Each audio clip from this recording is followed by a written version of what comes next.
little bit of a rain delay here on our dog walk. As you can see, Choco has taken refuge under the slide over there. Now, is that one smart dog or what? That is one smart Labrador. English chocolate Labrador, in case y'all are wondering. We are in Lorne Park. As you can see, I'm under a tree just across from the White Oaks tennis courts, which are pretty much abandoned for the day. But we needed to get a walk in with Choco. And so I came here because there's lots of coverage in the trails. If you can see, see over yonder there. There's all trails over there. And, well, as all the dog owners out there know, your dog's got to do their business 365 days a year. So we are all out walking our dogs, no matter how bad the weather. No matter how good, no matter how bad. But anyways, rain had pretty much been going on all morning, and then we came over here and we got to slow down. We were able to get our walk in, and we kind of got caught. And Choco smartly found refuge under that slide there. Now sometimes when it's really warm, Choco has been known to go under that slide and dig a hole and dig himself in. And he stays cool that way. That's how he stays cool, and right now he's just trying to stay dry.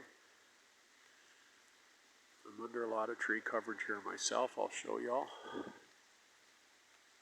Nice trees, nice Canadian trees. Lots of coverage. You're not supposed to stand under a tree in a lightning. We're not getting that right now. We're not getting a lightning thunderstorm. We're just getting a lot of non-stop, relentless rain. But I gotta tell you, this is a beautiful area. We are near Lake Ontario, Canada. So we are just west of Toronto. And I'll just kind of turn around a bit here for y'all. I can kind of show you, beyond those trees there's a lot of houses, and it's kind of a lot of estate homes, pricey homes. But the area is frequented a lot by dog owners. A lot of dogs. It's a good area to walk your dogs, to socialize your dogs with other dogs. And definitely on a day like today,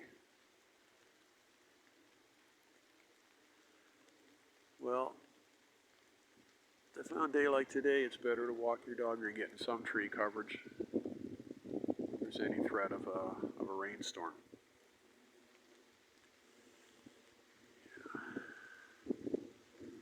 Well, I guess we're going to just wait it out a bit.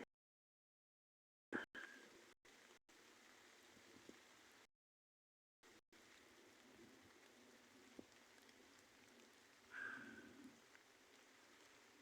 don't think Choco's too happy.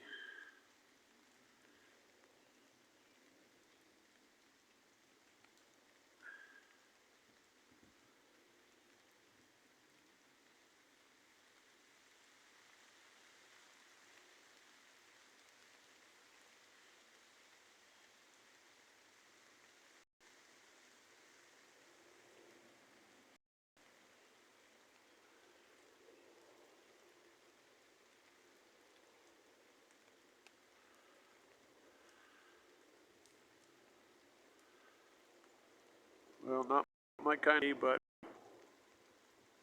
at least the temperature's not too bad. Probably above 70 Fahrenheit right now. Requires a little bit of a light spring jacket.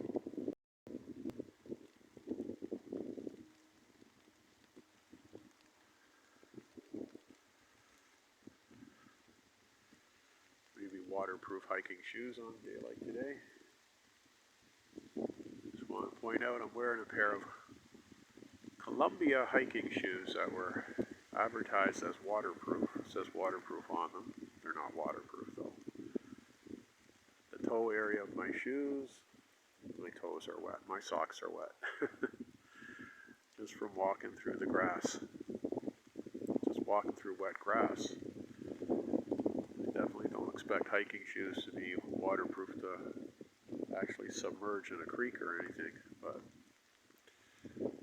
when they say waterproof, you should be able to walk your dog on a rainy day without getting your feet soaking. And, you know, Columbia making those hiking shoes and calling them waterproof, you know. Well, I guess I don't have deep enough pockets to file any type of lawsuit against them, but someone should let them know that's not nice.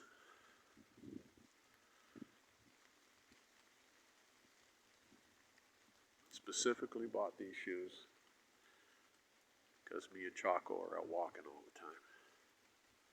And we have to endure whatever Mother Nature has to throw at us.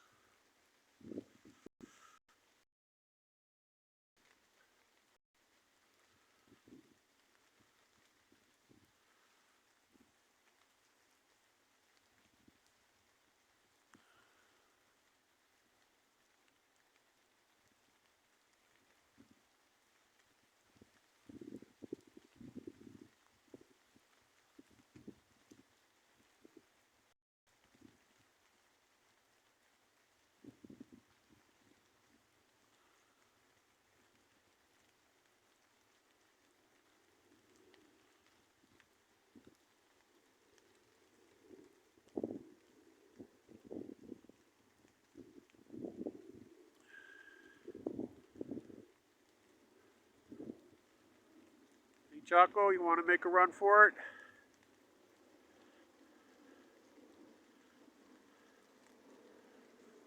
I don't know if y'all can see, but Choco's quite the slobber knocker of a Labrador. Yeah, he's one of those dogs. He slobbers a lot. But I can tell you, he's not like that at home. It's just when he's out in the elements, that usually becomes a thing.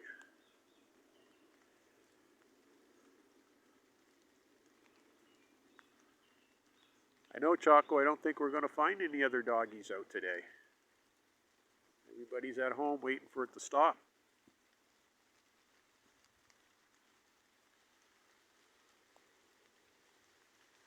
I just had to take you out because I knew you had to do your...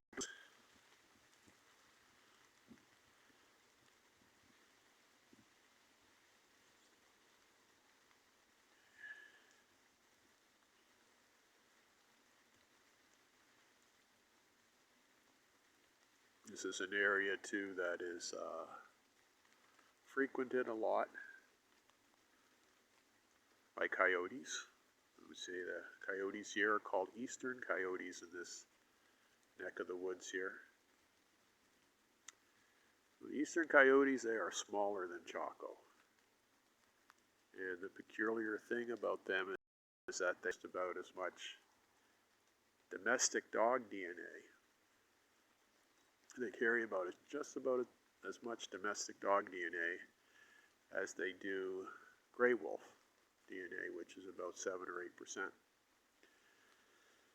So that's what they evolved from, the gray wolf. But they have been decades ago mixed with domestic dogs.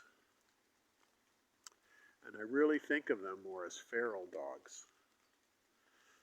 and you think of them as any type of threat, because I can tell you that whenever they have come across Choco, and it's been many times, because of the size of Choco, they run.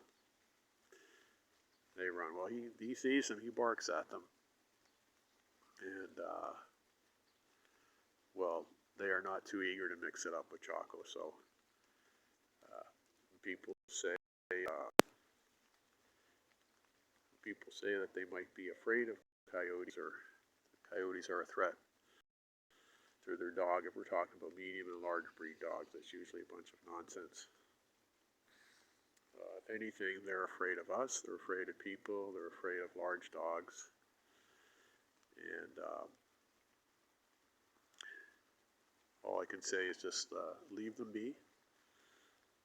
You don't need to do anything but leave them be. They have a very complex social structure, and their numbers are usually guided by that social structure, so they don't need any help to go out and call them or do any nasty things to them.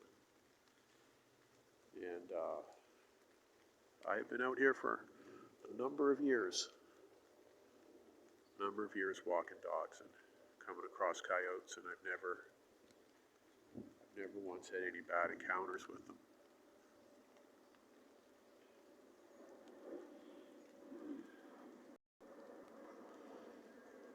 But Choco, like any dog, they know they're around, they're kind of mesmerized.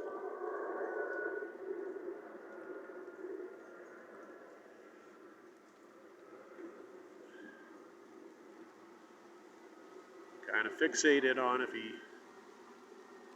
sees any coyotes.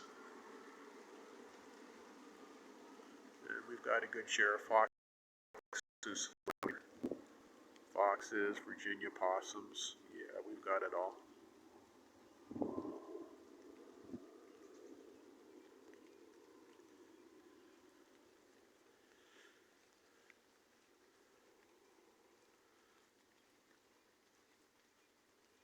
Well, I think we're going to call this video. And Choco's just seeing somebody walk by. That person was smart enough to bring an umbrella, and I wasn't. I'm not a big fan of walking around carrying an umbrella anyways, but you see it's clearing up a bit. As you can see, the sun, you get a little bit of brightness coming there, a little bit less rain. So I think we can make a run. We can make a run for it. Get back to the Jeep. You ready, Choco? You ready? We'll talk to you later.